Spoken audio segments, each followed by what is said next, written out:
Eu estou simplesmente interpretando um texto com base em dados históricos. Ou seja, e na maior parte dos casos aqui, eu não estou falando de Bíblia nem coisa nenhuma, eu estou falando apenas de história do protestantismo e do catolicismo. Já vou entrar nisso já já. E nos pontos onde eu toco em questões que vêm diretamente da Bíblia, eu estou me atendo à pura interpretação de texto no sentido mais leigo possível. Por exemplo, quando eu digo que o sangue que Jesus derramou na cruz era o sangue de Maria. Porque a Bíblia diz que Jesus descende da linhagem de Davi, etc, etc, etc, até chegar em Maria.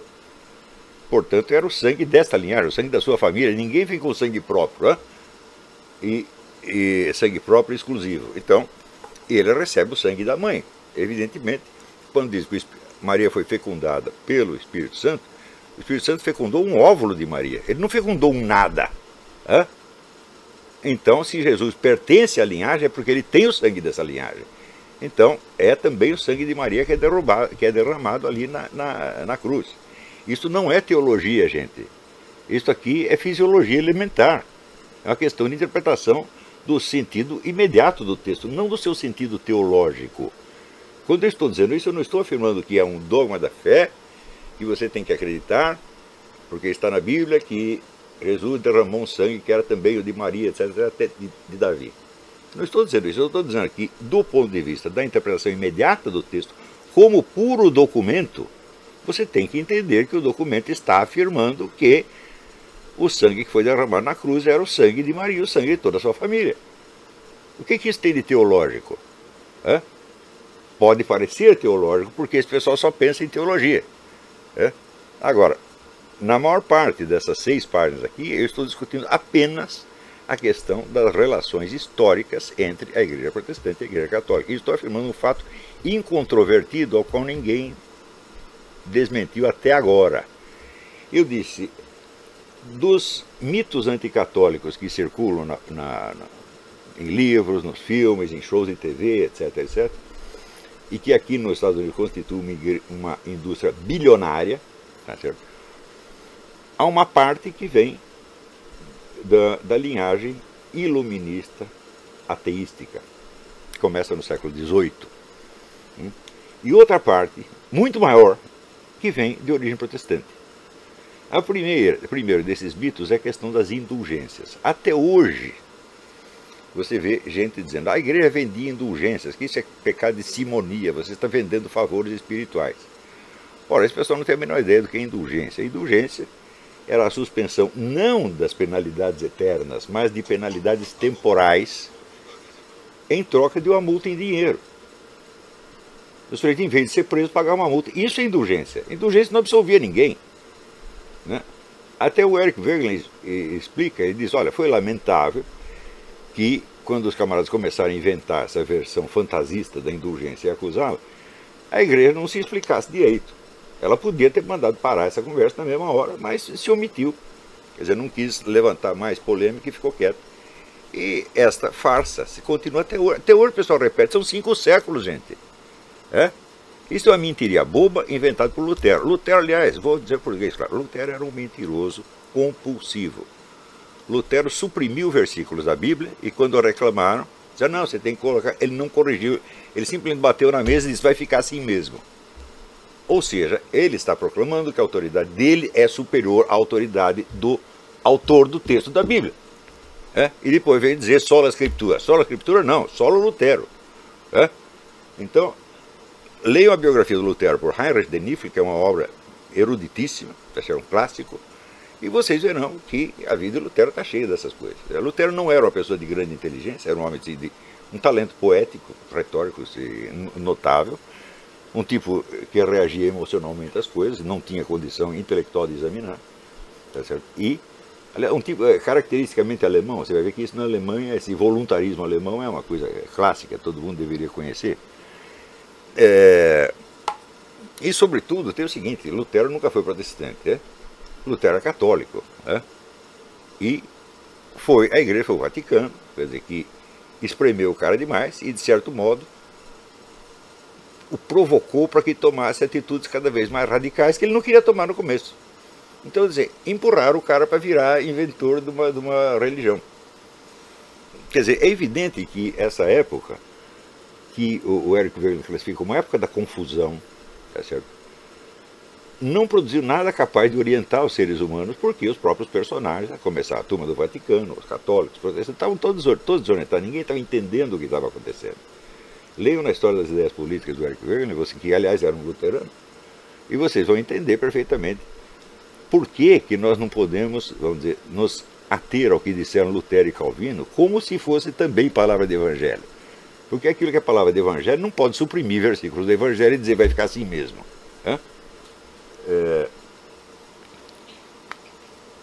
Por outro lado,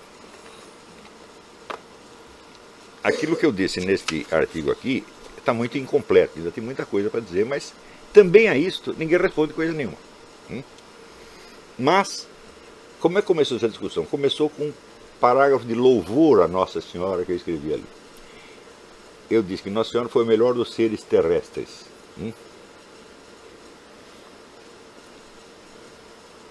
E isso desencadeou uma onda de insultos, assim, velho gagá, vigarista, só fala merda, né? Comeu hóstia estragada, coisa desse tipo. Os caras dizem isso e depois dizem, não, o Olavo só sabe xingar, não tem argumentos. Os argumentos estão todos aqui, vocês não responderam nenhum. Mas vamos comentar o artigo aqui, eu vou ler e comentar para vocês. Um dos mitos preferidos da cultura americana é o de que a reforma protestante foi uma das fontes principais da liberdade religiosa, dos direitos individuais e da proteção contra os abusos do governo central. Some-se a isso a falsa crença weberiana, ou semi-weberiana, ou até pseudo-weberiana, de que a ética protestante gerou o capitalismo. Não é bem isso que Weber disse.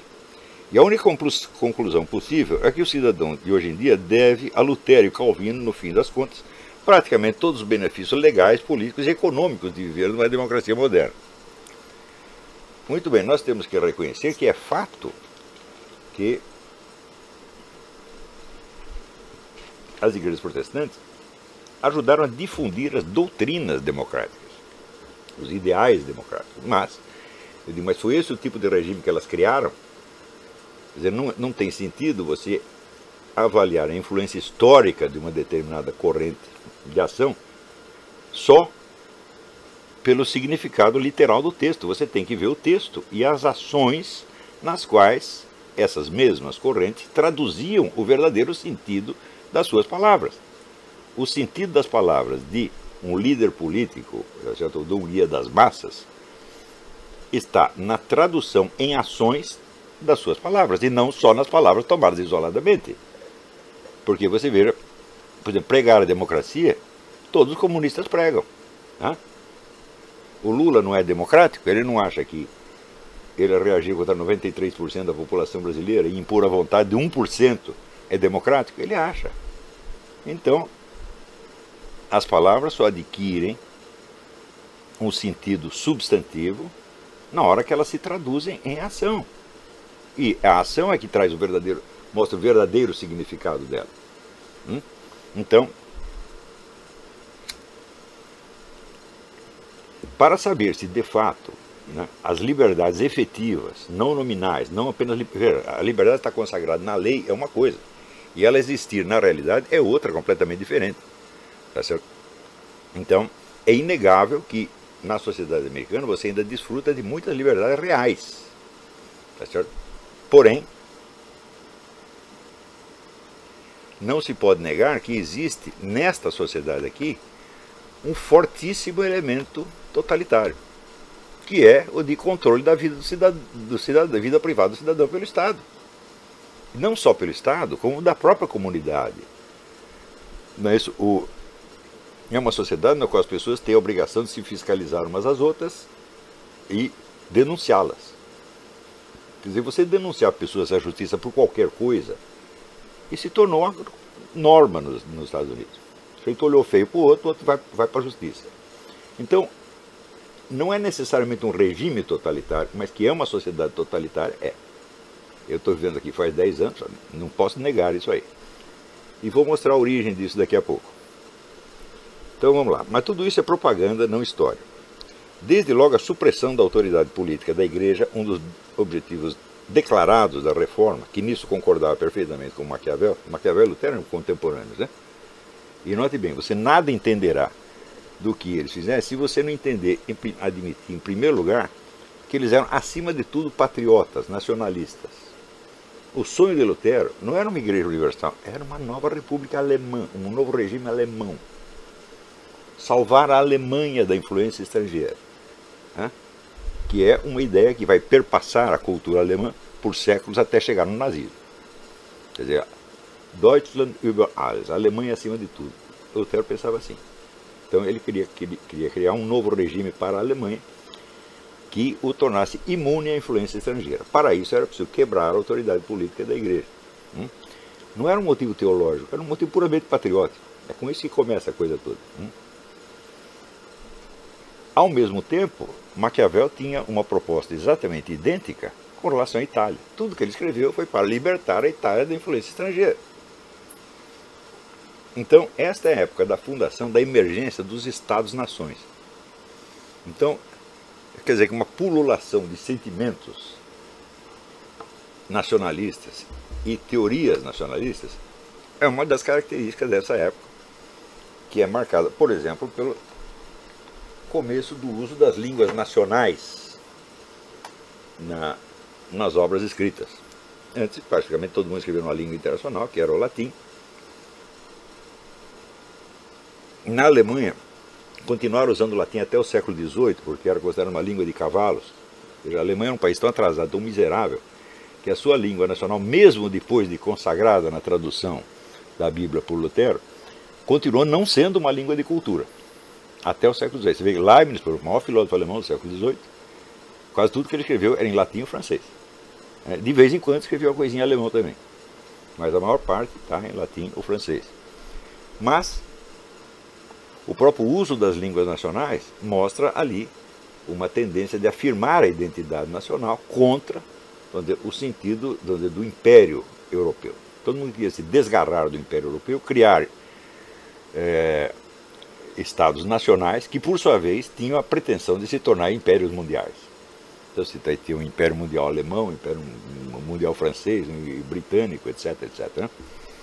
E Lutero entra nessa onda. Então, delinear o regime alemão e a igreja alemã em termos locais, isolando das concepções e influências estrangeiras, este foi o primeiro objetivo de Lutero, e isto perpassa toda a sua obra e cria uma linha de nacionalismo alemão que dura até o século XX.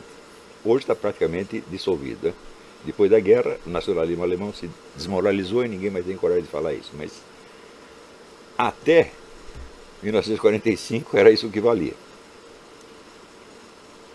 Você vê a própria letra do hino nacional alemão, composta por Haydn, contém uma linha que não tem nenhum outro hino nacional do mundo. Deutschland über alles, a Alemanha acima de tudo. Você veja a imensa presunção disso aí. Quer dizer, o seu país está acima de tudo. Não é de algumas coisas. Não é acima dos outros países. Está acima de tudo. Tá certo? Muito bem. Desde logo a supressão da autoridade política da igreja liquidava toda mediação espiritual institucionalizada entre o governo e o povo, reduzindo a sociedade a um campo de disputa entre duas forças apenas. De um lado, uma poeira dispersa de consciências individuais com suas crenças subjetivas infindavelmente variadas e variáveis, com o direito à livre interpretação da Bíblia. Cada um pode entender a Bíblia do jeito que quiser, pode entender tudo do jeito que quiser. Então você tem opiniões individuais em profusão. De outro lado,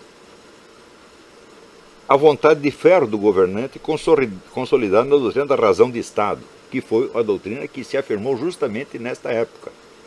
Existe o famoso livro do Friedrich Meine, que eu sugiro que leiam, sobre a razão do Estado na história europeia. Foi essa a época da razão do Estado. Necessidade incontroversa a qual ninguém podia se furtar. Não é preciso dizer... Quer dizer, você tem, por um lado, uma pululação de opiniões individuais. Então, você não tem um fator unificante. Qual é o único fator unificante que sobra? A razão de Estado. Porque a razão de Estado se impõe uniformemente a todos. Então, ela se torna um fator unificante. Você não tem mais uma doutrina religiosa, tá certo? que seja aceito uniformemente por todos e que possa servir de mediação entre o governo e o povo. Ou seja, com base nessa doutrina, o povo poderia julgar os atos do governante. Agora não tem mais isso. Agora só tem opinião individual. Então, o único fator unificante e ordenador do conjunto é a razão do Estado. Isso foi a situação de fato criada pelo protestantismo. Se ao mesmo tempo aparecem igrejas protestantes difundindo ideias democráticas, certo? Essas ideias vão ser consagradas na doutrina apenas, e não na realidade do Estado que está sendo construído. Por outro lado, não se pode esquecer que quem difundiu as doutrinas democráticas não foi a Igreja Reformada. Foi uma facção da Igreja Reformada que foi perseguida na Inglaterra pela Igreja Reformada, que mandou matar 40 mil pessoas no seu primeiro ano, e houve lá uma facção chamada os puritanos, que também eram revolucionários na cabeça deles, e que tiveram que fugir para a América. Ou seja, a América foi fundada por vítimas da Igreja Reformada, a qual também perseguiu os católicos. Ou seja, na Inglaterra todo mundo tinha direito à liberdade de opinião, exceto se você fosse católico ou puritano. Os puritanos fugiram para cá. E, respondendo, vamos dizer, à perseguição repressiva da Igreja Reformada, começaram a alardear ideias democráticas. Foi isso que aconteceu, não foi a reforma, meu filho, foram as vítimas da reforma.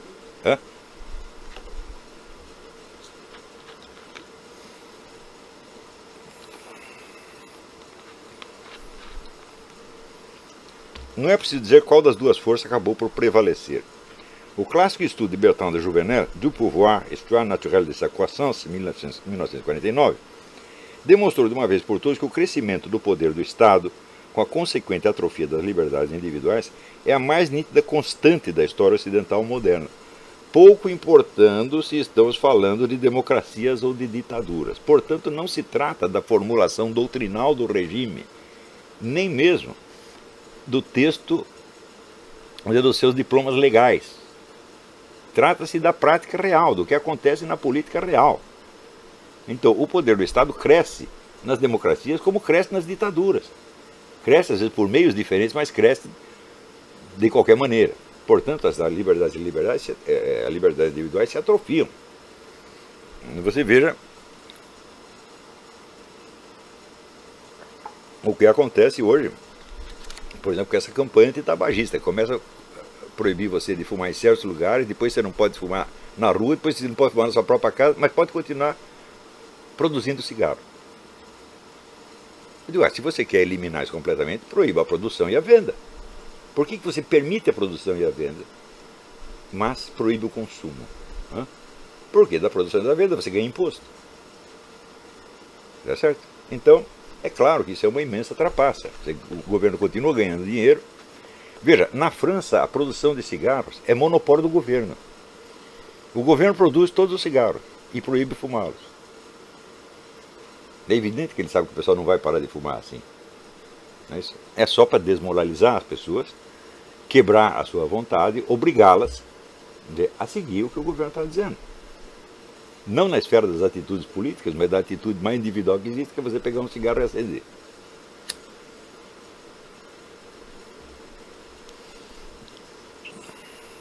Mesmo na mais louvadas da democracia, o Estado é hoje o mediador e juiz soberano de todas as ações e relações humanas, até as mais particulares e íntimas, com uma sanha controladora e uma prepotência invasiva desconhecidas em todas as sociedades anteriores, com uma única exceção, a ditadura de João Calvino em Genebra, o que não é de maneira alguma uma coincidência. Você vê que enquanto a reforma em geral, suprimindo a mediação eclesiástica, deixava, vamos dizer, a massa dos indivíduos à mercê da única força unificante, que era a razão do Estado, ao mesmo tempo, um dos teóricos protestantes mais importantes, que é João Calvino, concebia a ideia de um Estado feito só de pessoas santas, e onde, portanto, o Estado tinha o direito de fiscalizar todos os atos da vida individual, inclusive os mais íntimos, e os cidadãos estavam obrigados a se espionar uns aos outros o tempo todo e denunciá-los para o Estado. Este foi o primeiro regime totalitário do mundo. Este regime foi uma coisa que nem os muçulmanos conceberam isto. Porque no Islã, com todo o aspecto totalitário que também existe, sem dúvida, espionar a vida privada é estritamente proibido. Existe até uma história do Califa Omar, que era um dos descendentes do cargo de Maomé, um dos califas, dos chefes do Islã, que um dia viu o barulho numa casa e olhou pela janela para ver o que estava acontecendo, e o pessoal estava fazendo uma suruba. E ele puxou da espada e disse: está todo mundo preso.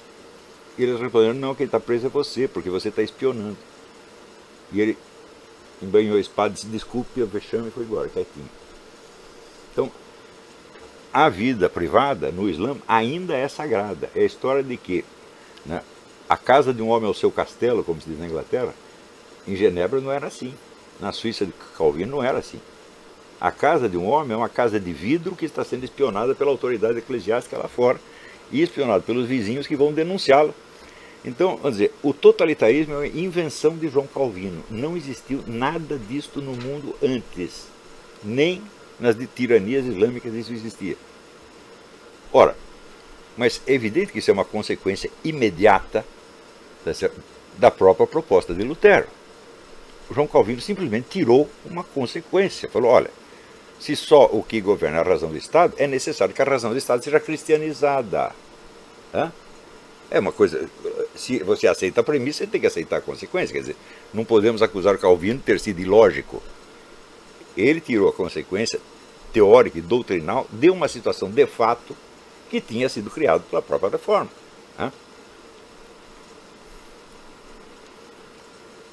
A experiência tem provado que os direitos e garantias individuais assegurados verbalmente na Constituição Americana e no Bill of Rights nada podem contra a expansão avassaladora dos controles burocráticos amparados numa complexa tecnologia. Ora, hoje em dia, por exemplo, o FBI tem meios de escutar nossa conversa aqui a 2 km de distância. Quer dizer, o governo tem instrumentos de ação que estão infinitamente acima do alcance dos cidadãos. E ele os usa para se intrometer cada vez mais na vida dos cidadãos e eliminar a sua liberdade dentro da sua casa, que teoricamente é o seu castelo. Então, quando se revelou, por exemplo, esta onda avassaladora de telefones grampeados, telefones de jornalistas, telefones de gente da oposição, telefones de outros países, né? Ouviram até a conversa da Dilma, né? Então, isso aí o que é? É a autoridade invasiva do Estado, amparada numa tecnologia que está acima do alcance do cidadão. O Carroll Quigley, no livro Tragedy and Hope, que é um livro sobre o poder global, o livro mais importante sobre o poder global, porque é escrito por alguém que pertencia à comunidade globalista e que era um assessor técnico importante desses poderes globalistas, ele diz o seguinte: ele diz que a história se divide entre períodos de mais liberdade ou menos liberdade, conforme as armas sejam de tipo acessível a cada um ou acessível só à minoria. A minoria governante, evidentemente. Então, por exemplo, o advento das armas de fogo foi um fato democratizante. Por quê? Porque todo mundo podia ter. O sujeito no século XIX, nos Estados Unidos, um revólver custava $2, $3. Todo mundo tinha, literalmente todo mundo tinha. Então, é claro, esse é um período de liberdade. Porém, à medida que as armas se tornam mais complexas, mais sofisticadas tecnologicamente, elas já não são acessíveis à maioria, só o governo pode ter. Então, por exemplo, o cidadão não tem jeito de ele comprar um tanque de guerra. Não tem jeito de ele comprar um porta-aviões. Não tem jeito de ele comprar um míssil atômico. Então, automaticamente, quer dizer, as armas baratas que haviam nivelado os direitos e poderes voltam a funcionar no sentido hierárquico. E esses instrumentos de espionagem que o governo tem hoje, esses são ainda mais inacessíveis do que tanques de guerra e porta-aviões. Porque às vezes necessita, vamos dizer, um centro computacional capaz de reunir todo este material ordenado é do tamanho de uma cidade. Quem pode ter isso? Só o governo, né? Então aí significa o seguinte, a democracia acaba. Ela ainda está consagrada nas leis. Né? Então é preciso reinterpretar as leis no sentido de que este crescimento do poder do Estado e esta destruição das liberdades individuais, ela é a democracia. O texto continua o mesmo, só o seu sentido inverteu.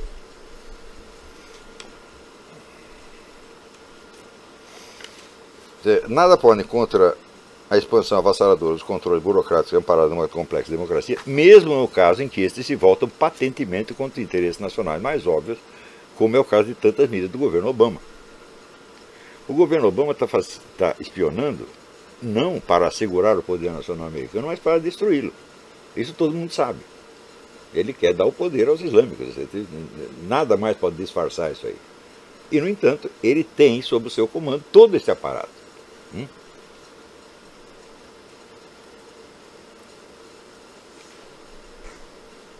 Aliás,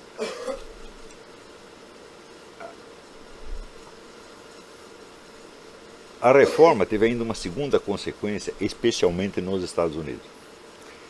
Na medida em que você tira de campo a autoridade religiosa mediadora e sobra só as consciências individuais de um lado, a razão de Estado do outro, é claro que a razão de Estado vai vencer. Porém, esta situação ela não é natural. Ela é muito desequilibrada. Então, tem que surgir um poder religioso informal, não declarado como tal, que será ele o mediador. E nos Estados Unidos esse poder é a maçonaria. Não espanta, portanto, que tantas igrejas protestantes estejam intimamente ligadas à maçonaria. Muitas delas são criadas pela maçonaria, simplesmente. São uma fachada, né, cristã, feita apenas para derrubar a igreja católica, tá certo? E consagrar o poder da maçonaria. É claro que alguns pastores, muitos até, acabam se ficando chocados com o que vem dentro da maçonaria e saem atirando. Tem os artigos desse Arnold Schnobelen, né? Aliás, um livro excelente, antimaçônico. O sujeito chegou lá no 33º grau da maçonaria, viu que aquilo lá era tudo um negócio satânico e saiu atirando. E eu acho um dos melhores livros que foram escritos a respeito. É um pastor protestante. Ele fez carreira dentro da maçonaria. Existem muitos que fazem. Né? Portanto, também não é de estranhar que a indústria da difamação anticatólica continue eminentemente explorando lendas urbanas e mitos criados pelo protestantismo, como os adventos das indulgências, o mito da Inquisição. Leiam os dois livros importantes do Henry Cameron, The Spanish Inquisition, e o do Edward Peters, Inquisition, e vocês vão ver que uma coisa é a realidade histórica do que foi a Inquisição, e em segundo lugar, e outra coisa é o mito da Inquisição, que é propagado nas escolas, nos filmes, em shows de TV. Aqui é toda hora você liga aí qualquer show de TV, né, de pastor protestante, estão eles lá falando da Inquisição, dos horrores da Inquisição, dos instrumentos de tortura da Inquisição. Esses instrumentos de tortura da Inquisição são todos inventados. Todos inventados. Todos os historiadores profissionais do mundo sabem disso. Os caras se reuniram, houve um congresso, acho que feito em, sei lá, 92, convocado pelo próprio Papa João Paulo II, disseram, vamos tirar limpo essa coisa da Inquisição. Chamou especialistas do mundo inteiro, de todas as religiões ou sem religião nenhuma, para ver os fatos. Uma das conclusões é esses instrumentos nunca existiram. Isso aí foi inventado no século XVIII, XIX, para fins de propaganda. Né? Segundo a história, a Inquisição matou milhões de pessoas. Bom, faça as contas e você verá que a Inquisição espanhola matou 20 mil pessoas em 400 anos em 12 países. Né? Então você vê que qualquer democracia condena à morte mais pessoas do que a Inquisição. Sem contar que a reforma em um ano matou o dobro disso na Inglaterra. No entanto, o mito está aí. Então, a minha pergunta é essa: se os seus argumentos teológicos são tão lindos, maravilhosos, por que você precisa reforçá-los com tantos mitos, lendas, mentiras, lendas urbanas, etc, etc? Outra coisa, o pessoal diz, não, mas quem inventou isso não foi protestante, não foi só protestante, foram os iluministas. Bom, os iluministas começaram 2 séculos depois dos protestantes. Esta lenda da Inquisição foi criada inteiramente por protestantes e simplesmente repetida pelos iluministas. Os iluministas inventaram a sua parte. Tem especialmente 2 mitos que são muito queridos dos iluministas, e que esses protestantes não têm culpa nenhuma. Um é o mito de que os conventos católicos estão cheios de cemitérios de bebês abortados pelas monjas. Né? Isso foi inventado no século XVIII. Né?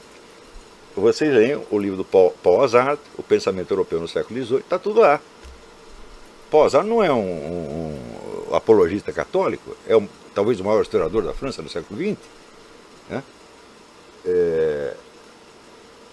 E o outro mito é o mito das monjas prisioneiras criadas pelo Denis Diderot, no romance A Religiosa, do qual fizeram um filme ainda no século XX.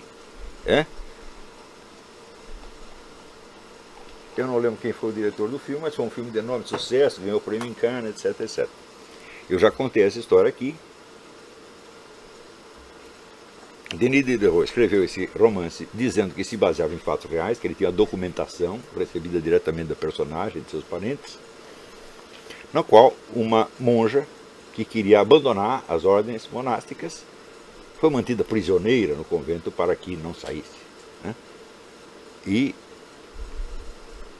no século XX se descobriu uma documentação, cartas de Denis Diderot, no qual ele confessava que tinha inventado tudo e se divertia muito de estar enganando as pessoas. Porque, na verdade, essa monja, ela não podia ser mantida prisioneira, em primeiro lugar, porque na época havia 4 tribunais eclesiásticos em Paris, aonde uma pessoa que não tinha vocação religiosa podia recorrer para ser dispensado das ordens, e a quase totalidade dos pedidos era aceita, porque é óbvio que uma ordem monástica não quer ali dentro pessoas não vocacionadas. Em segundo lugar, a monja em questão, ela não podia ser mantida prisioneira pelo simples fato de que ela era a porteira do convento e ela que tinha a chave. Ela entrava e saía quantas vezes quisesse. Em terceiro lugar, esta monja só saiu do convento durante uns dias para receber uma herança que ela tinha no interior. Mas ela chegou lá dizendo que não tinha herança nenhuma, ela pegou e voltou para o convento, ficou no convento até que veio a Revolução Francesa, tá certo? E fez aquela matança de monjas, que é relatada no livro, na peça do Jorge Bernanos, O Diálogo das Carmelitas. Ela foi uma das vítimas disso. Ela foi executada pela Revolução Francesa. Né? Então, esses dois mitos, o mito dos bebês abortados e o mito da monja prisioneira, esses foram de criação exclusiva dos iluministas. Porém, né, o mito das indulgências, o mito da Inquisição, né, e o mito de que a Igreja Católica foi fundada por Constantino, que é quando um ridículo sem par, tudo isso é invenção protestante. Outra coisa, quando vem os filmes e shows de TV, eu não fiz a lista dos shows de TV, eu até pedi para o Ted Baer, que é um especialista na coisa, que escreveu, né, um guia do show business americanos, com 4 décadas de críticas de filme, que ele me fizesse a lista completa dos filmes anticatólicos produzidos por Hollywood. É um oceano de filmes, é uma coisa monstruosa. E não é anticristão de modo geral, é anticatólico especificamente. Se você fala, tem algum filme antiprotestante? Eu digo, pode existir, mas eu só vi um na minha vida, que foi Fanny e Alexandre, do Ingmar Bergman, que não era católico, ao contrário, que era um sujeito, por origem, pertencente à própria igreja que ele estava demolindo. Porque a história, vamos dizer, de um pastor tirânico que mantém 2 crianças escravizadas. As crianças são salvas por um rabino.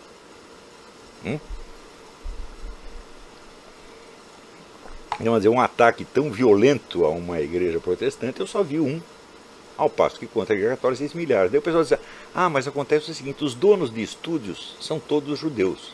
Então isso aí não é coisa de protestante, é coisa de judeu. Eu digo, não é assim. Por quê? Os temas e as histórias e os mitos reproduzidos no cinema são os mesmos que os protestantes inventaram. O sujeito só faz uma versão cinematográfica daquilo. Né? Então, e o impacto dessas coisas na mentalidade popular é muito maior do que de qualquer livro de história. Quer dizer, os historiadores profissionais podem dizer o que quiser. O que vale é o que está no filme. E que os pastores analfabetos brasileiros repetem. E tem pessoa que tem a ousadia de ser meu aluno e ainda seguir o que dizem esses pastores. Esse pastor que não sabe... Você não viu a história do pastor que leu lá que Deus mandou o profeta casar com uma mulher adúltera? E ele entendeu que Deus mandou ele cometer adultério com ela. Porque ele não sabia, ele não entendeu o acento adúltera. Ele leu adultera. Isso está no YouTube. Pastores como esse está cheio no Brasil. É? E eu não acredito que esses que vocês seguem serão muito melhores do que isso, não. Então, quer dizer, é muita ousadia. Quer dizer, eu venho aqui, eu falo aqui, com a autoridade dos fatos, dos documentos, dos argumentos, da racionalidade, etc, etc. Se daí chega o pastor e diz, eu falo com a autoridade da Bíblia, porque eu estou salvo, eu sou um dos eleitos. É? E a Bíblia disse isso, a Bíblia disse aquilo. E vocês seguem, meu Deus do céu, onde tem a cabeça, porra? Como tem a cara de pau de ser meu aluno? É? Alguns passaram esse tempo todo, não tem sequer o domínio da língua portuguesa ainda e ficam palpitando. Então, ora, se você quer falar em nome da Bíblia, a condição número 1 é que você domine a língua na qual você a está lendo. Hã? Se dominasse, você entenderia que saberia, no mínimo, distinguir o que é uma figura de linguagem, o que é uma afirmação literal. Quando Jesus Cristo disse, Deus pode produzir filhos de Abraão com estas pedras. É claro que Deus pode, mas Deus não faz isso. Ele nunca fez. E não tem razão para fazer. Quer dizer, Deus só para mostrar que é o gostosão, falar, aqui a pedra, eu vou fazer um filho de Abraão. Ele pode fazer. Mas isso seria, vamos dizer, uma demonstração de poder absolutamente antiestética, tá certo? E irracional. Então é claro que aquilo é uma hipérbole. Deus faz filhos de Abraão pelo mesmo jeito que faz os filhos de todo mundo, através da fecundação. E ao fazer, vamos dizer, a fecundação de Nosso Senhor Jesus Cristo pelo Espírito, da Virgem Maria, pelo Espírito Santo, o Espírito Santo fecunda o quê? Um óvulo de Maria. Portanto, o sangue de Maria, meu Deus do céu. Não é uma questão teológica. Agora, basta você tentar apreender o sentido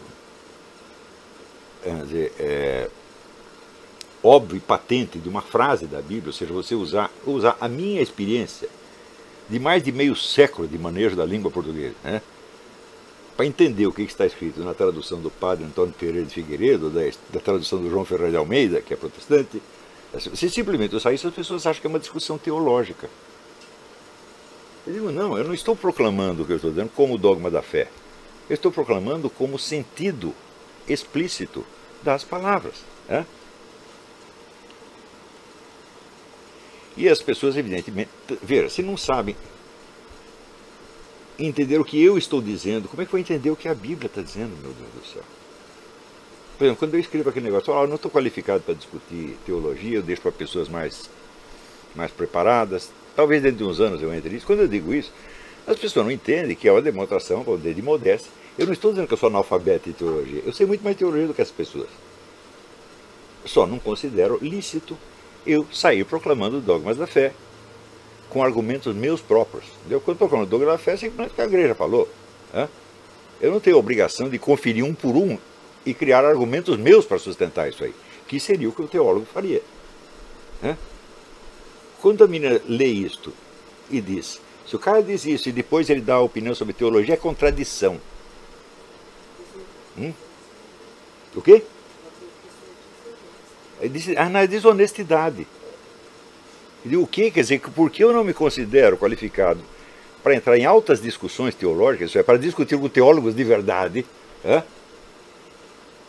eu não posso tentar entender a expressão de uma frase da Bíblia em língua portuguesa?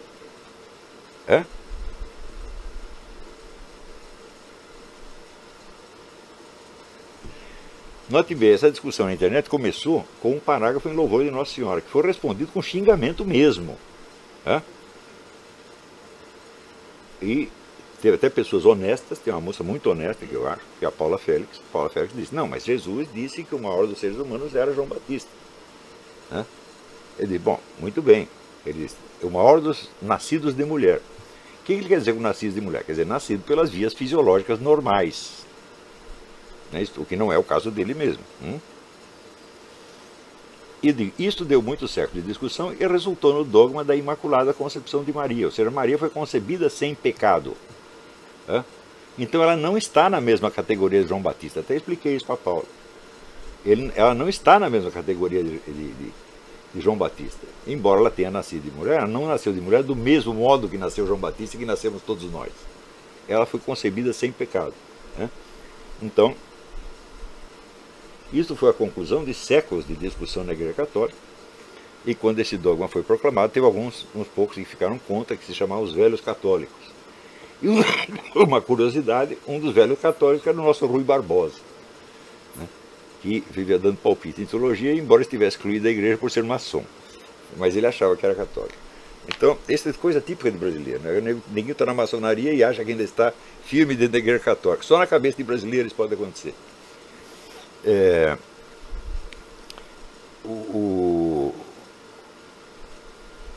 O Fernando Galvão, que foi o tradutor do René Guénon, uma vez escreveu para o René Guénon, dizendo, olha, aqui na história do Brasil, você estava cheio de padre maçom, bispo maçom, católico maçom, e o René Guénon, que era o maior conhecedor de maçonaria no mundo, quase caiu de costas, disse que nunca viu uma coisa dessa no mundo. Isso aí só aconteceu no Brasil, católico maçom só no Brasil. Tá certo? E tem o Rui Barbosa nesse católico maçom. Até hoje ainda tem. O cardeal primário do Brasil, Dom Avelar Brandão, era maçom, pra vocês terem ideia. O Brasil é o país da acomodação, tudo pode acomodar, Então isso quer dizer que você alegar contra o que eu disse de Maria a frase de Jesus sobre João Batista não tem nada que ver, porque a Imaculada Concepção coloca a Virgem Maria numa categoria sui generis. Só ela foi assim. Então não se pode, Cristo não se referiria a ela como simplesmente nascida de mulher, ou seja, nascida pelas vias normais. Então, mas isso foi uma objeção séria, uma objeção honesta, eu acho. Não foi nem mal educada, nem idiota. Simplesmente ela tinha uma pergunta e fez a pergunta. Todo mundo tem direito de fazer pergunta e até de fazer objeção. Mas, meu filho, você não responder nada ao que eu estou falando sobre a indústria, 5 séculos de indústria de difamação, e você sai dizendo, velho gagá, só fala bosta, comeu hóstia estragada, e depois dizer que eu só tenho xingamento e não argumento, isso mostra que você não é que você não está qualificado para esse curso, você não está qualificado para falar comigo. Então, veja, você acha que o Brasil vai ficar melhor sem o PT? Não vai não, porque o que vem no lugar dele é esse tipo de gente. É pastor ladrão, é pastor pedófilo. Você sabe que o número de pastor pedófilo é enormemente maior que o do padre pedófilo? Por que a mídia inteira, sobretudo americana, só fala de padre pedófilo? E é instigada a isso por igrejas protestantes, evidentemente.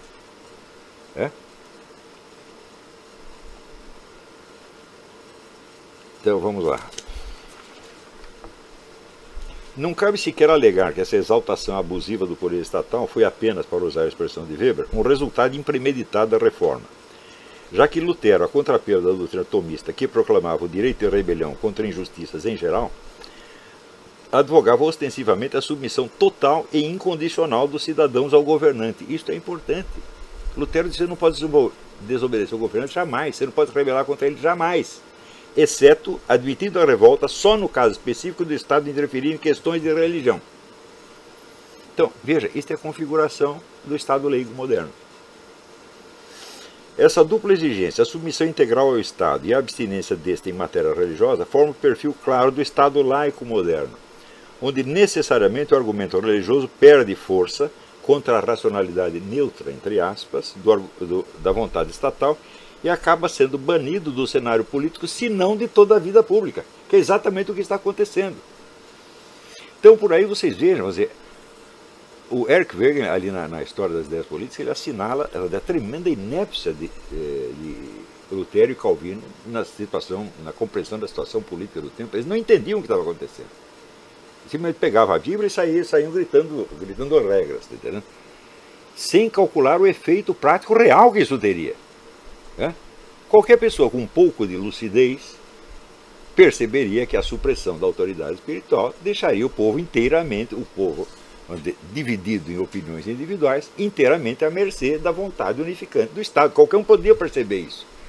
Como é que esses caras não perceberam? Simplesmente não tinham qualificação para obter uma liderança do tamanho que obtiveram. Isso não quer dizer que estivessem errados em tudo, de jeito nenhum. Eu acho que tem muitas questões que o protestantismo levantou que são muito sérias, e que muitas delas não têm resposta. Mas isto não quer dizer, o jeito tem razão aqui ou ali, não elimina o aspecto catastrófico das consequências dos seus atos. Você veja que quando Karl Marx disse que a filosofia dele era uma herança direta da reforma, ele sabia o que estava dizendo. Vamos dizer, este voluntarismo,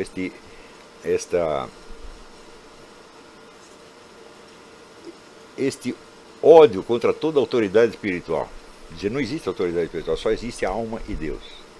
Se você tem uma liderança, autoridade espiritual institucionalizada, ela é falsa. Ela usurpou a autoridade de Deus. Então é o seguinte, a autoridade de Deus só pode falar para o coração dos indivíduos. Ela não está representada por nada, ela não tem representação pública, meu Deus do céu. Então só tem duas soluções. Ou a sociedade inteira é religiosa, e oferece resistência ao Estado, então ela se torna autoridade espiritual de si mesma, o que é impossível, devido ao quê? À pluralidade de correntes. Porque é engraçado o protestante falar para mim de divisão. Protestantismo é divisão, meu Deus do céu. É divisão, subdivisão e depois um pouco de divisão. Já aparece uma igreja protestante a cada 10 minutos. Por todos os motivos mais fúteis. Eu vou romper com essa igreja e vou dar minha pau. Por quê? O pastor comeu minha mulher. Foi embora. É assim, quem não sabe que é assim? Ou seja, a fundação de igreja por motivos fúteis. E se multiplica, divide, não para mais. Então, isso já é, vamos dizer, um dos aspectos do enfraquecimento da autoridade religiosa. Seu enfraquecimento ao ponto da quase desaparição. E, na verdade, o pouco de decência que ainda existia na cultura, por exemplo, cinematográfica, era devido inteiramente à Igreja Católica. Preste atenção, isso é um fato histórico. Até os anos 60, todos os estúdios de Hollywood, embora fossem de propriedade de judeus, a quase totalidade deles, eles se submetiam ao julgamento de uma comissão de consultores católicos, nomeados pela arquidiocese. Todos os filmes passavam pela fiscalização, todas as propostas de filme passavam por esta comissão. E é por isso que você tinha tantos filmes cristãos, você tinha filmes decentes, filmes para a família, filmes para crianças, etc. Quando essa comissão foi desfeita, Hollywood inteira se transforma numa máquina de propaganda anticatólica,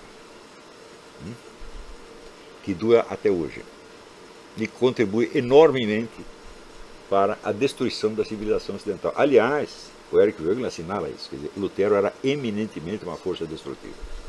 Note bem que ele é um luterano, ele foi enterrado na igreja luterana, pediu para ser enterrado na igreja luterana. Embora não fosse um cara de frequentar muita igreja, ele se considerava um luterano e pediu para ser enterrado lá, no rito luterano. Então, e ainda assim disso, Lutero tinha ódio da civilização. E tudo que ele fez foi para destruir. Pior, existe um outro elemento em Lutero que a gente observa nessas pessoas. Eu vejo uma pessoa que reage a argumentos históricos tão bem comprovados, tão bem fundamentados como esse da indústria da difamação anticatólica, reagem a isso, xingando apenas, desqualificando, ou fazendo joguinhos de palavras, como essa Daniela Salom. Evidentemente não tem consciência cristã nenhuma, é zero. Mas essas pessoas vão nessas igrejas, são ensinadas pelo pastor a dizer, eu estou salvo. Quando dizem isso, elas estão expressando o quê? É uma consciência culpada que não quer ter um confronto consigo mesma. Ela não sabe se está salva. Ela tem tanta incerteza da salvação quanto eu. Então, eu imploro pela minha salvação. Até eu já fiz muita piada a esse respeito, eu digo, olha, eu espero que no juízo final Jesus Cristo seja capaz de inventar um pretexto convincente para me botar lá dentro, para não me mandar para o inferno. É uma brincadeira, evidentemente, no sentido que eu não mereço absolutamente, e eu conto apenas com a sua misericórdia, tá certo? Os outros chegam lá e dizem, eu estou salvo. que é isso aí? Isso é um desejo histérico de atenuar um temor da condenação que continua dentro das suas almas. E Lutero foi assim a sua vida inteira. Lutero tinha terror de ir para o inferno e por isso mesmo proclamava que estava salvo. O único jeito que eu tenho de aliviar isso é dizer: eu estou salvo, eu estou salvo, eu estou salvo, eu estou salvo. Isso não é religião, isso é histeria. Eu não estou fazendo um argumento teológico, estou fazendo um argumento psicológico, meu Deus do céu. Histórico e psicológico. Mas como é que eu vou fazer um idiota entender isso? Não estou falando só da Daniela. A Daniela Salum, para mim, é um coletivo. Entendeu? Tem umas 20 pessoas aí que são assim. Né? Então, esta proclamação da sua salvação é uma coisa altamente blasfema. E ela só pode ser perdoada porque Jesus vai dizer: não, esse cara estava tão aterrorizado com o inferno, ele estava histérico, e ele pronunciava isso para acalmar o seu medo. Numa pessoa normal, ser católico, ser protestante, quer dizer, a incerteza da salvação provoca não um medo, mas uma tristeza. Você pensar assim: puxa, eu posso ficar isolado de Jesus Cristo, Nossa Senhora, dos santos todos, né? Vivendo só coisa feia por toda a eternidade. Isso é de chorar, você está entendendo? Se você reage a isso com medo, então você começa a proclamar: eu estou salvo, e começa a falar: louvor e glória ao Senhor Jesus Cristo, louvor e glória ao Senhor Jesus Cristo. Para quê? Você está querendo acalmar o tirano que você teme. Você é como a vítima, não é isso? De um assassino que, para aplacar a fúria dele, faz de conta que o ama. Não, eu te amo, não faça isso comigo. É esta a atitude dessa gente, este é o sentimento religioso dessa gente, meu Deus do céu. É? Não encara Deus pela misericórdia. E, na verdade, ele não precisa da misericórdia, porque a misericórdia já lhe foi dada, ele já foi salvo antecipadamente, ele não precisa mais. É? Então, esta proclamação de que já está salvo é a reação histérica ao medo do inferno. E isso é o centro da psicologia de Lutero. É? Isso não é teologia, gente, isso é história e psicologia. É só estudar a vida de Lutero, as suas atitudes, porque você vai ver que é isso. Então, advogar ostensivamente a submissão total e incondicional dos governantes.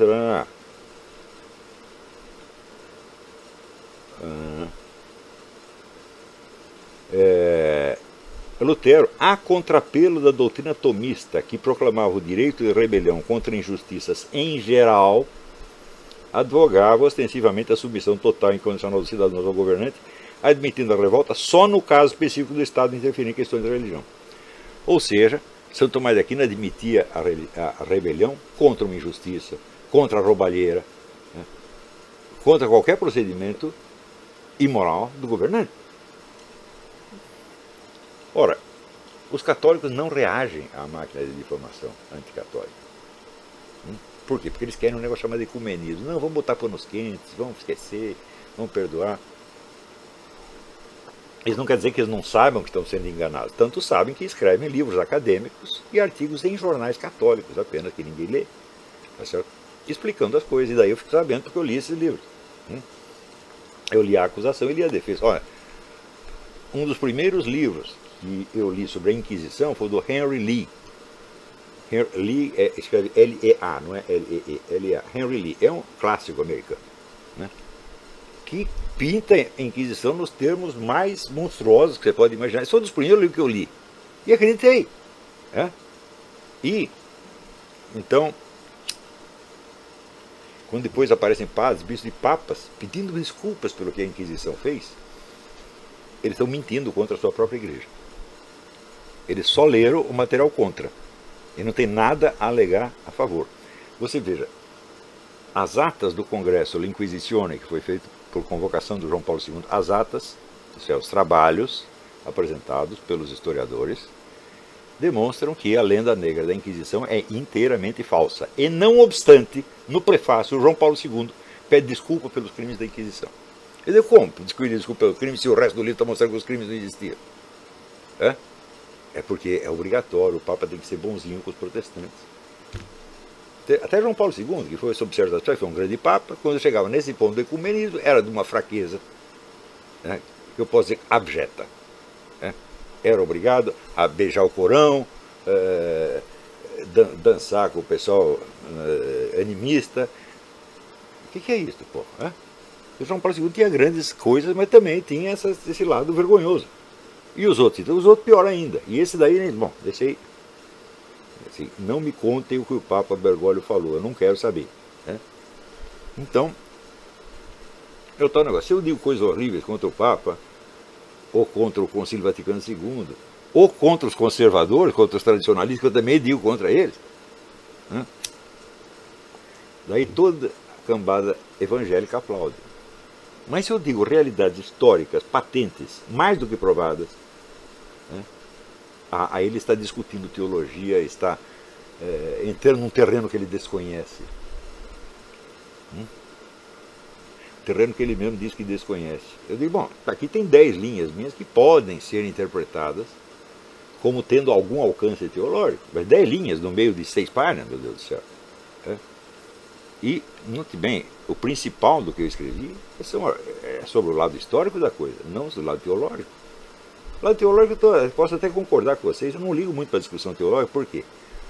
Se tem um mérito que a filosofia analítica tem, é ter ensinado a gente a descobrir por trás de uma discussão o que é apenas um erro de palavras, o que é apenas, vamos dizer, uma construção frasal errada. A gente aprende isso com Wittgenstein, com Bertrand Russell. Se bem que não foram eles que inventaram isso, mas eles fizeram avançar muito isso. Então um pouco de treinamento disso basta para você, né, entender, por exemplo, uma questão, você é salvo, as obras, você é salvo pela graça ou pela graça e pelas obras? Isso aí é a mesma coisa que dizer, o elefante é um bicho que tem tromba ou a tromba é um negócio que está na frente do elefante. É a mesma coisa desse tipo. Eu posso demonstrar isso mais tarde. Não é questão de teologia, é questão de análise lógica da linguagem. Eu acho que 90% das controvérsias teológicas são desse tipo. E, no entanto, as pessoas matam e morrem por elas. Né? Então, eu não dou muita importância para isso. Se você quer achar que é só pela graça, se for a graça, faça do jeito que você quiser. Eu te asseguro que vai dar na mesma. Quer dizer, a pessoa diz, não, as obras não contribuem para a salvação porque elas são o efeito da graça. Eu digo, mas é óbvio que são o efeito da graça. Só que é o seguinte, você tem que aceitar a graça. Ou você não tem nenhuma liberdade de você rejeitar a graça. Se você não tem a liberdade, se você, raciocinando com protestante, se não existe a liberdade de rejeitar a graça, por que existe a Igreja Católica que rejeitou a graça? No seu entender. Então você entra em contradições e absurdidades sem fim. Por quê? Porque você quer se ater a uma fórmula teológica sem perceber a ambiguidade dela. Então isso quer dizer que a objeção, você não pode ser salvo pelas obras, porque as obras são efeito da graça, essa é a objeção inteiramente correta. Quando o protestante diz, ele está montado na razão, fala, as obras são efeito da graça, elas não vão produzir a graça. Então, claro que é assim. E não ver porque um católico não deve concordar com isso, porque o católico tem a obrigação de concordar com tudo quanto é verdade. E isto é verdade. Qualquer bem que eu faça, não fui eu que fiz, foi a graça que me induziu a fazer aquilo. Isso é óbvio.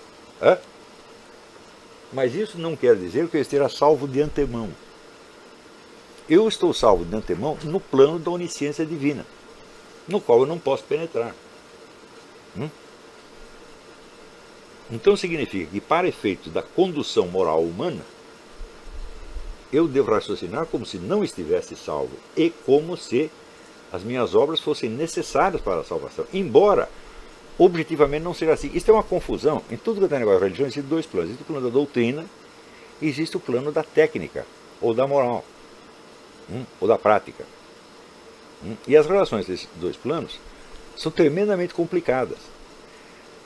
Quando o sujeito pega algo que vale no domínio da prática e transforma numa afirmação doutrinal, ele erra. E ele também erra quando faz o contrário. Do ponto de vista doutrinal, é estritamente correto dizer que Deus já sabe todo mundo que vai ser salvo e que vai ser danado. Do ponto de vista doutrinal. Mas na prática eu não posso agir assim porque eu não sei quem vai ser salvo e quem vai ser danado. Está entendendo? Então, essa discussão é toda ela uma confusão entre esses 2 planos.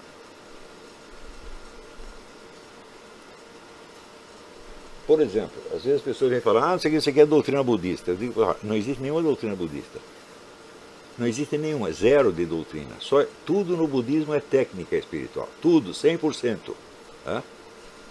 Não tem uma afirmação ontológica, só tem afirmações de tipo pedagógico, para você fazer assim ou fazer assado. Daí você pode, se você for muito inteligente, você pode deduzir uma doutrina, mas é você que está deduzindo, não foi o Buda. Né? Então, essa confusão entre a doutrina e a técnica produz inumeráveis discussões inúteis. E nessas discussões eu não entro. Não entrei e não pretendo entrar.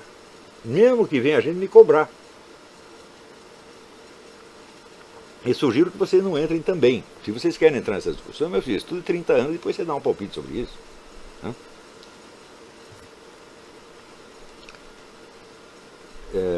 Então vamos lá. Essa dupla exigência, a submissão integral ao Estado e a abstinência deste em matéria religiosa, forma o perfil claro do Estado laico moderno, onde necessariamente o argumento religioso perde força contra a racionalidade neutra da vontade estatal e acaba sendo banido do cenário político. O processo culmina no politicamente correto, onde qualquer desejinho sexual, por mais vulgar e tolo, se cobre da proteção legal de um tremendo aparato repressivo e se coroa de um prestígio intocável, beatificante, superior aos mais altos valores morais da religião. Isso está acontecendo agora. Isso não existiria se não fosse a concepção do Estado laico, e não existiria a concepção do Estado laico se não fosse Lutero. A Reforma Protestante criou essa dicotomia. Ou nós criamos o Estado laico, ou nós criamos, vamos dizer, o Estado que é ele mesmo religioso, que é a teocracia. Com Calvino não teve. Quer dizer, ou você vai para uma democracia que vai se deteriorar necessariamente e exaltar o poder do Estado sob pretextos democráticos, ou você cria uma ditadura teocrática, não tem outro jeito.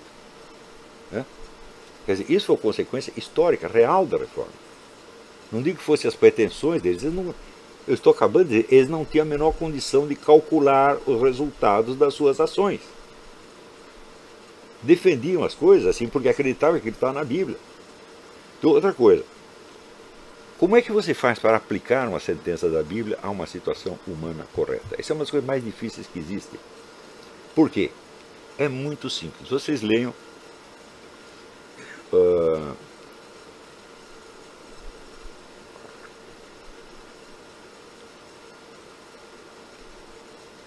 vocês viram, todas as situações humanas que aparecem na literatura estão prefiguradas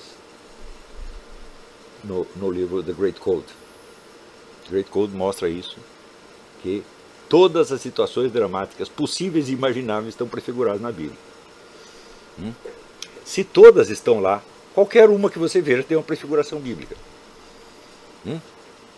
E se é assim, então não tem nunca um jeito de você saber a qual modelo bíblico tal situação corresponde no tempo. Porque haverá inúmeras outras situações e outros tempos que também correspondem. Então você vê, uma das pestes que existem na cultura americana é esse negócio de você pegar o Apocalipse e você querer dizer em qual capítulo do Apocalipse nós estamos.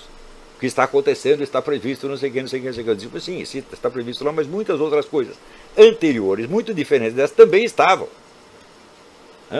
E você só pode saber em que etapa nós estamos do Apocalipse se você tiver uma ideia de quando é o fim do mundo. Você tem que saber onde termina a história para você saber a que capítulo você está. Ora, Jesus Cristo disse que ele não sabe quando é o fim do mundo. Perguntaram para ele, ele disse, só Deus Pai sabe. Eu interpretei isso desta maneira, isso não é teologia, eu estou interpretando o texto apenas. O que ele quer dizer com isso? Ele não sabe, ele que é o Logos divino, que ele é a inteligência divina, não sabe. Eu digo, então, ele que é a razão divina, isso significa que isso não é uma decisão da razão divina. Ou seja, não é uma consequência lógica das premissas da razão divina, mas é uma decisão livre da vontade divina, da onipotência divina, que é Deus Pai. Isso quer dizer, Deus encerrará este mundo quando Ele quiser. Então, isto aí é a prova da liberdade divina.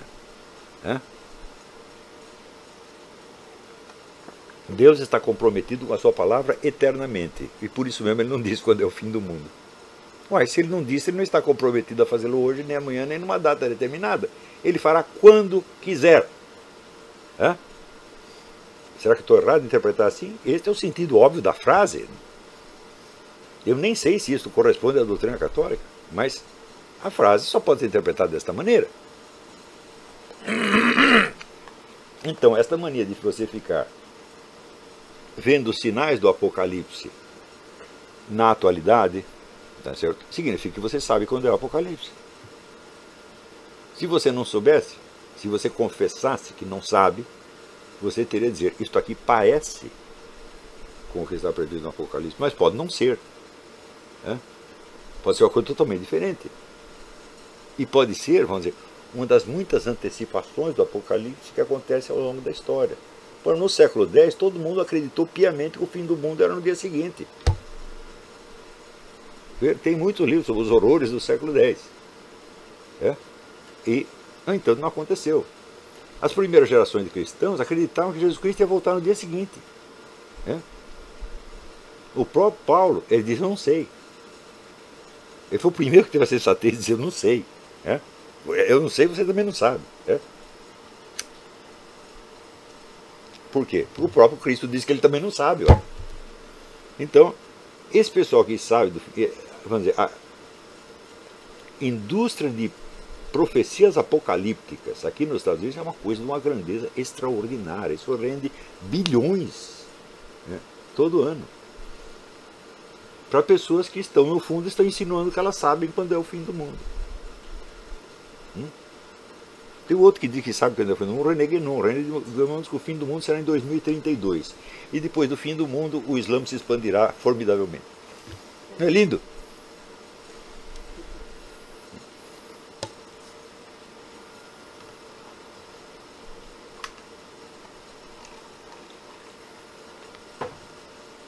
Então, se você quer seguir somente a Bíblia e você não aceita tradições humanas, de bom, a sola escritura é uma tradição humana. Foi proclamada no século XVI, antes não existia, e é uma tradição que segue até hoje. Mas se você quer segui-la, siga. Mas, em primeiro lugar, aprenda a ler em língua portuguesa, se é que você lê em português. Mas se você não sabe ler em língua portuguesa, você vai dizer que você está lendo em grego, em hebraico, em aramaico. Olha, se você tem 20, 30 anos, fala português desde que nasceu até agora, você nunca vai saber hebraico e aramaico tão bem quanto você sabe português. E se você não sabe português nenhum, muito menos você vai saber as outras. Tem pessoas que são incapazes de entender o sentido explícito de um texto. Ouvem o pastor gritar histericamente essas coisas e saem repetindo. Saem repetindo por quê? Porque no fundo tem medo de ir para o inferno.